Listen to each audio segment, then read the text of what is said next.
નમસ્કાર વિદ્યાર્થી મિત્રો,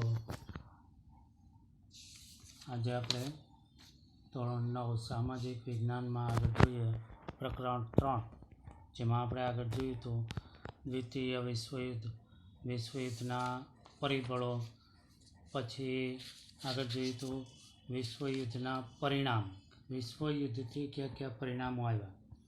હવે આપણે જોવાનું છે વિશ્વયુદ્ધ પછી રાષ્ટ્રસંઘની સ્થાપના અને રાષ્ટ્રસંઘના કાર્યો. આજે આપણે જોવાનું છે રાષ્ટ્રસંઘના કાર્યો, કે બીજા વિશ્વયુદ્ધ પછી રાષ્ટ્રસંઘની સ્થાપના થઈ ફરીથી, ત્યાર પછી કયા કયા કાર્યો કર્યા, કઈ કઈ સમિતિઓ બની. તો અહીંયા વિદ્યાર્થી મિત્રો તમે જોઈ શકો છો સંયુક્ત રાષ્ટ્રના અંગો, એવા એક ભાગ તરીકે આપણે હવે એમાં આગળ વધવાનું છે. સંયુક્ત રાષ્ટ્ર છે આખા વિશ્વ ઉપર દેખરેખ રાખે છે. એમના અંગો એટલે કે એમના વિભાગ, એમની સમિતિઓ. આવી 6 પ્રકારની મુખ્ય સમિતિઓ છે. તો એમાં પ્રથમ સમિતિ આવે છે, સૌ પ્રથમ જોઈએ તો મહત્ત્વની સમિતિ છે સંયુક્ત રાષ્ટ્રના અંગોના કાર્યમાં સામાન્ય સભા. સૌ પ્રથમ આવે છે સામાન્ય સભા, કે સંયુક્ત રાષ્ટ્રની સૌથી મોટું અંગ છે. તો આ ખાસ યાદ રાખજો, સંયુક્ત રાષ્ટ્રનું સૌથી મોટું અંગ કયું? તો એ સામાન્ય સભા. સામાન્ય સભા સૌથી મોટું અંગ એટલા માટે છે કે એમાં ઘણા બધા સભ્યો જોડાય છે. દરેક રાષ્ટ્રના એક એક સભ્ય ફરજિયાત હોય છે. એટલે આગળ આપણે જોઈએ સંયુક્ત રાષ્ટ્રમાં લગભગ અત્યારે 200 જેટલા દેશો સભ્ય છે.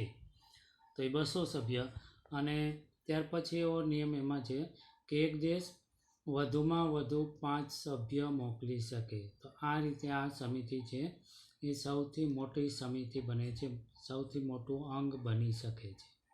પરંતુ આ 5માંથી મતદાન કરવાનું થાય ત્યારે માત્ર ને માત્ર એક વ્યક્તિ જ મતદાન કરી શકે છે, અથવા એમના મત એક જ ગણાય છે.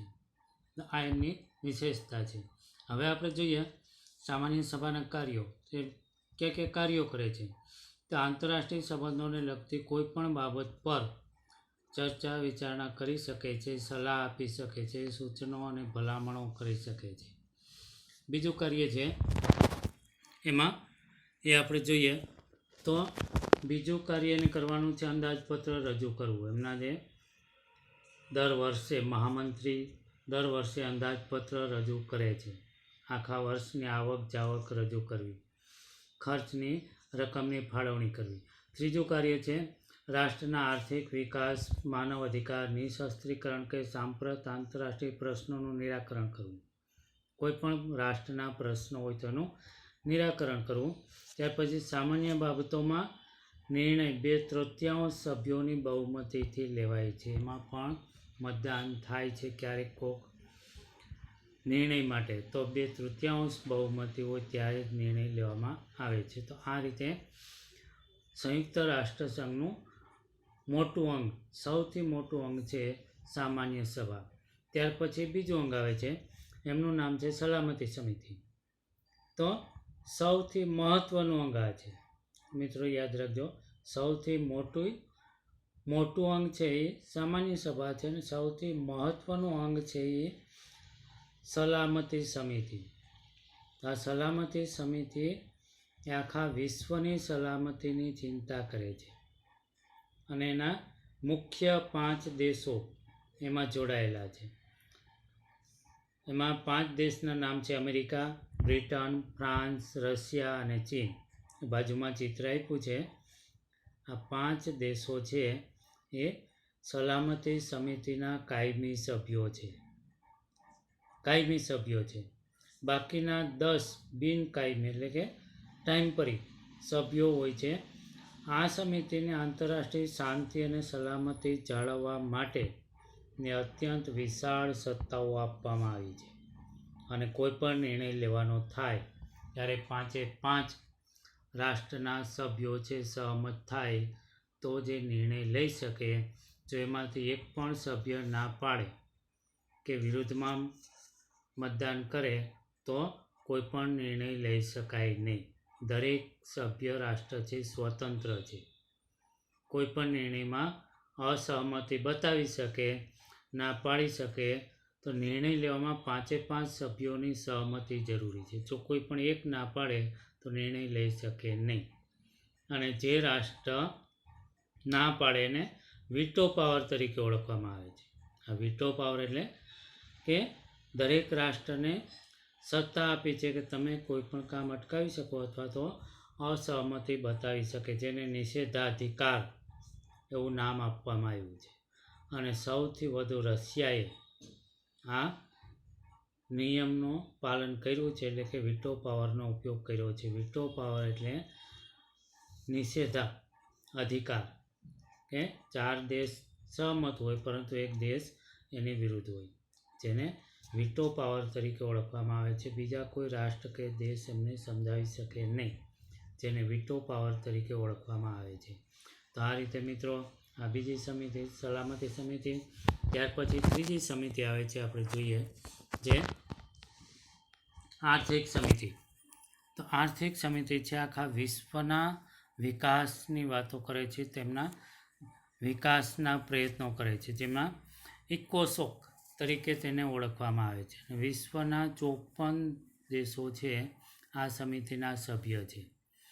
અને દર 3 વર્ષે 2/3 સભ્યો નિવૃત્ત થાય છે અને નવા 2/3 સભ્યોની ચૂંટણી કરી અને ઉમેરો કરવામાં આવે છે. આ સમિતિની વિશેષતા છે. આર્થિક સામાજિક સમિતિ જે 54 સભ્યો છે અને એમાંથી દર 3 વર્ષે 2/3 સભ્યો છે નિવૃત્ત થાય છે અને નવા ચૂંટાય છે. ત્યાર પછી એની કામગીરી જોઈએ કે કોઈ પણ જાતના ભેદભાવ વિના આખા વિશ્વના રાષ્ટ્રની પ્રજાઓનું જીવન ધોરણ ઊંચું લાવવાનો પ્રયત્ન કરે છે. અને એમની પેટા સમિતિઓ પણ છે, જે ખાસ કરીને આપણે તમે વિદ્યાર્થી મિત્રો જાણો પણ છો, WHO જે વિશ્વ આરોગ્ય સંસ્થા, અહીંયા નામ આપ્યું છે વિશ્વ આરોગ્ય સંસ્થા, કે વિશ્વના માનવીઓનું સ્વાસ્થ્ય સુધારવાનું કાર્ય કરે છે. બીજું છે આંતરરાષ્ટ્રીય બેંક, નાણાં ભંડોળ રાજકીય સ્થિરતા સ્થાપવાનું કાર્ય કરે છે. આંતરરાષ્ટ્રીય નાણાકીય સ્થિરતા, કે વિશ્વમાં મંદી આવે તો શું કરવું, કોઈ દેશમાં મંદી આવે તો શું કરવું, એટલે નાણાકીય બાબતની સ્થિરતા જળવાય એવા પ્રયત્નો કરે છે. ત્યાર પછી આંતરરાષ્ટ્રીય ખાદ્ય અને કૃષિ સંસ્થાન, જેને આપણે કહીએ, એવી એક સંસ્થા છે જે ખેત પેદાશો, જંગલો, માછલીઓનું ઉત્પાદન વધે, કૃષિ ઉત્પાદન વધે અને પોષણક્ષમ આહાર મળી રહે એવા કાર્યો કરે છે. અને આંતરરાષ્ટ્રીય ખાદ્ય કૃષિ સંસ્થાન, જેને કહેવામાં આવે કે ઉત્પાદન વધે, લોકોને ખોરાક મળી રહે અને પોષણક્ષમ આહાર મળે.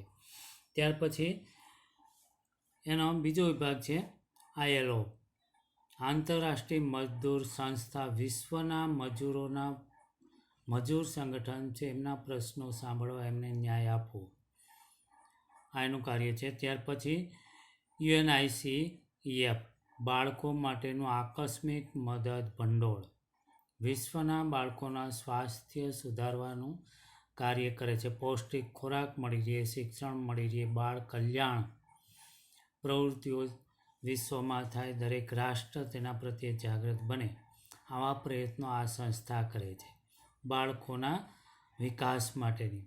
ત્યાર પછી આવે છે UNESCO, શૈક્ષણિક, વૈજ્ઞાનિક, સાંસ્કૃતિક સંસ્થા. શૈક્ષણિક, વૈજ્ઞાનિક, સાંસ્કૃતિક સંસ્થા જે વિશ્વમાં નિરક્ષરતા દૂર કરવાના પ્રયત્નો કરે છે. શિક્ષણ દ્વારા માનવીનું જીવન ધોરણ ઊંચું લાવવાનો પ્રયત્ન કરે છે. ન્યાયતંત્ર વિશ્વમાં સારી રીતે કામ કરે એવા પ્રયત્નો કરે છે. સાંસ્કૃતિક પ્રવૃત્તિઓ, દરેક દેશની, દરેક રાષ્ટ્રની સંસ્કૃતિ પ્રમાણે સંસ્કૃતિનો વિકાસ થાય, રાષ્ટ્ર વચ્ચે સહકારની ભાવના જાગૃત થાય, આવા પ્રયત્નો આ સંસ્થા કરે છે. તો મિત્રો આ આર્થિક અને સામાજિક સમિતિ છે, એના જુદા જુદા પેટા પ્રકાર વિભાગ છે અને આખા વિશ્વનું કલ્યાણ થાય એવા પ્રયત્નો કરે છે. આ ઉપરાંત ત્યાર પછીની સમિતિ જે વાલી સમિતિ, કે આ સમિતિમાં કાયમી 5 રાષ્ટ્રો, સંસ્થાઓ પ્રાદેશિક પણ છે અને વિવિધ કાર્યો કરે છે. 5 કાયમી સભ્ય રાષ્ટ્રો છે વાલી સમિતિમાં. સામાન્ય સભા પસંદ કરે તે પ્રદેશના પ્રતિનિધિઓ હોય છે. અગાઉ વાલીપણા હેઠળ જે પ્રદેશો હતા તેમાં જે પ્રદેશો સ્વતંત્રતા મળી ન હતી અને દ્વિતીય વિશ્વયુદ્ધમાં પરાજિત થયેલ પ્રદેશો, આવા જે પ્રદેશો એની દેખરેખ રાખવી. તેમાં સામાજિક, આર્થિક, રાજકીય જેવી તમામ બાબતોનો વિકાસ થાય એવા પ્રયત્નો વાલી સમિતિ કરે છે. ખાસ કરીને આર્થિક રીતે પછાત હોય એવા દેશો, યુદ્ધમાં હારી ગયેલા દેશો, પછી ગુલામ દેશો. એવું નથી આપણે ભારત જ ગુલામ હતો, બીજા પણ ઘણા બધા દેશો ગુલામ હતા. તો આવા રાષ્ટ્રોના વાલી તરીકે, જેમ આપણા વાલી આપણી કાળજી રાખે છે એવી રીતે આ યુનોની સંસ્થા પણ છે અને એની પણ એક સમિતિ છે કે આખા વિશ્વના વાલી તરીકે કામ કરે છે, કે આવા રાષ્ટ્રના વાલી તરીકે કામ કરે છે. ત્યાર પછી 5મી સમિતિ છે આંતરરાષ્ટ્રીય અદાલત, જે નેધરલેન્ડમાં આવેલી છે. તેમાં 15 ન્યાયાધીશો હોય છે. યુનોની જે અદાલત છે તેમાં નેધરલેન્ડમાં આવેલી છે અને 15 ન્યાયાધીશો છે. 9 વર્ષ માટે તેની નિયુક્તિ હોય છે. 9 વર્ષ પછી નિવૃત્ત થાય છે. નવા 9 ન્યાયાધીશની નિમણૂક કરવામાં આવે છે. પછી એનું કાર્ય છે કે 2 રાષ્ટ્રો વચ્ચેના વિવાદોનો નિકાલ કરવો. રાષ્ટ્ર વચ્ચેના ઝઘડાઓ અદાલત સમક્ષ લઈ જવામાં આવે છે, રજૂ કરવામાં આવે છે અને અદાલત એનો ચુકાદો આપે છે અને આ અદાલતે આપેલ ચુકાદો દરેક રાષ્ટ્રએ માન્ય રાખવો પડે છે. અને ક્યારેક તે કાયદા વિશે એક સલાહ પણ આપે છે. કોઈ દેશના પ્રશ્નો હોય તો કાયદાની સલાહો પણ આપી શકે છે આ આંતરરાષ્ટ્રીય અદાલત. ત્યાર પછી 6ઠી સમિતિ છે સચિવાલય. સંયુક્ત રાષ્ટ્રના મહામંત્રીની કચેરીની સચિવાલય કહે છે. સચિવાલય એટલે સંયુક્ત રાષ્ટ્રના મહામંત્રીઓ જ્યાં બેસે છે તે સ્થળ, જેને સચિવાલય તરીકે ઓળખવામાં આવે છે. અને સામાન્ય સભા તેના મહામંત્રીની નિમણૂક 5 વર્ષ માટે કરે છે. જેમાં આપણે અહીંયા 5 વર્ષ માટે મંત્રીઓની નિમણૂક થાય છે, અહીંયા પણ 5 વર્ષ માટે આવા સભ્યોની નિમણૂક થાય છે. મંત્રીઓ, વ્યવસ્થાપકો, મદદનીશો, ભાષાંતરકારો અને નિષ્ણાંતોનો સમાવેશ કરવામાં આવે છે. કેવા લોકો અહીંયા લોકોની ભરતી થાય છે અથવા નિમણૂક થાય છે તો મહામંત્રીને કાર્યોમાં મદદ કરી શકે એવા, વ્યવસ્થા કરી શકે એવા, પછી ભાષાંતર કરી શકે, કારણ કે આ તો આખા વિશ્વની સંસ્થા છે. વિશ્વના જે તે દેશની ભાષાના પ્રશ્નો હોય તો ભાષાંતર માટે પણ માણસો જોઈએ. ત્યાર પછી નિષ્ણાંત હોય છે. સંયુક્ત રાષ્ટ્રનું સચિવાલય ન્યુયોર્કમાં આવેલું છે, જે આગળ આપણે જોઈએ તો ન્યુયોર્કમાં આવેલ છે. વિશ્વમાં શાંતિ સ્થપાય, વિશ્વ એકતા અને વિશ્વ બંધુત્વની ભાવના જળવાય ત્યાં સચિવાલયનો મુખ્ય ધ્યેય હોય છે અને પ્રયત્ન કરે છે આખો સંયુક્ત રાષ્ટ્ર સંઘ.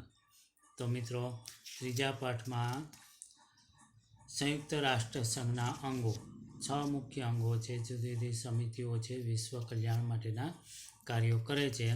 અને અહીંયા આપણે આ ત્રીજો પાઠ પ્રકરણ 3 પૂરું પણ કરીએ છીએ. આભાર. Thank you.